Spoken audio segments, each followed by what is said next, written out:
10வது மாதம் அது வந்து ஒரு உயிர் வந்து ஒரு ஜீவன் வந்து வெளியில் வர்றதாக. இப்ப எல்லா குழந்தையுமே 9 மாதம் இருக்குன்னு சொல்ல முடியாது. சில குழந்தைங்க 9 மாதம் முடிஞ்சு 10வது மாதம் கூட பிறக்கிற குழந்தைங்க உண்டு.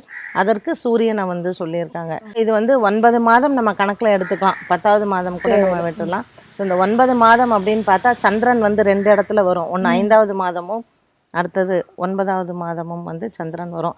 இந்த கிரகங்களுக்கு வந்து என்ன என்ன செய்யணும் மாதிரி அப்படிங்கிறது வந்து என்னன்னா, ஃபஸ்ட்டு மந்த் அந்த சுக்கிரனுக்கு வந்து என்ன பரிகாரம் பண்ணணும்னா, ஃப்ரைடேஸில் அந்த மந்தில் ஏதாவது ஒரு ஃப்ரைடே அவங்க சுக்கிரனுக்கு போயிட்டு மொச்சை தானம் பண்ணிட்டு வெண்ணிற வஸ்திரம் வந்து தானம் பண்ணணும்னு சொல்லியிருக்கு.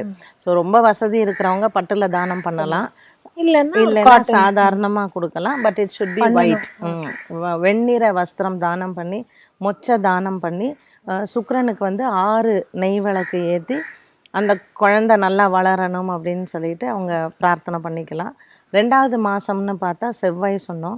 அந்த செவ்வாய்க்கு வந்து என்ன பண்ணணும்னா, அந்த அந்த பொண்ணு யார் ப்ரெக்னெண்ட்டாக இருக்காங்களோ அவங்களுடைய 2வது மாதத்தில் ஏதாவது ஒரு செவ்வாய்க்கிழமை அவங்க வந்து செவ்வாய்க்கு போய் துவரம் பருப்பு தானம் பண்ணணும். வசதி இருக்கிறவங்க வெங்கலத்தில் தானம் பண்ணலாம். ஓகே. ஏன்னா வெங்கலமே ரொம்ப காஸ்ட்லி.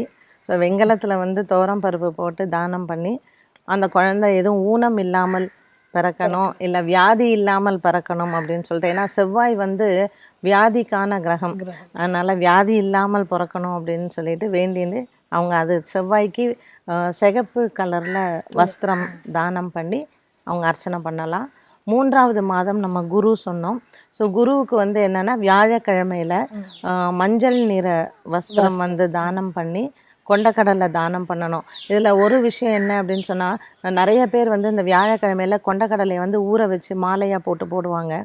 பொதுவாக நவகிரகங்களுக்கு வந்து தானியங்களை அப்படியே தான் தானம் பண்ணணும். எந்த ஒரு தானியமோ இல்லை துணியோ தண்ணியில் நினச்சிட்டிங்கன்னா அது வந்து தானத்தில் வந்து போகாது. அதனால் நீங்கள் வந்து கொண்டக்கடலை ஊற வச்சு மாலை போடுறதுங்கிறது பரிகாரத்தில் வராது. தானியத்தை தானியமாக தான் தானம் பண்ணணும். அண்டு மஞ்சள் நிற வஸ்திரம் வந்து தானம் பண்ணலாம். குருவுக்கும் அல்லது தட்சிணாமூர்த்திக்கும் அர்ச்சனை பண்ணலாம். ஸோ இது வந்து 3வது மாதம் பண்ண வேண்டியது. 4வது மாதம் அப்படிங்கிறது வந்து சூரியனுக்கு வந்து தாமரைப்பூ அர்ச்சனை செய்து, தாமரை பூவினால் அர்ச்சனை செய்து, இதுவும் சிகப்பு நிற வஸ்திரம் தான். ஆனால் செவ்வாய்க்கும் சூரியனுக்கும் என்ன டிஃப்ரென்ஸ் அப்படின்னா, செவ்வாய்க்கு வந்து ஒரு மாதிரி ஆரஞ்சு ரெட், அந்த பவழ நிறம்னு சொல்கிறோம் இல்லையா, அதுவும் இது வந்து மாணிக்கம், அந்த பிளட் ரெட்டுன்னு சொல்லுவோம், அது வந்து சூரியனுக்கும். இந்த வஸ்திரம் வந்து தானம் பண்ணி, நான் சொன்ன மாதிரி வசதி இருக்கிறவங்க பட்டுலையே கூட கொடுக்கலாம்.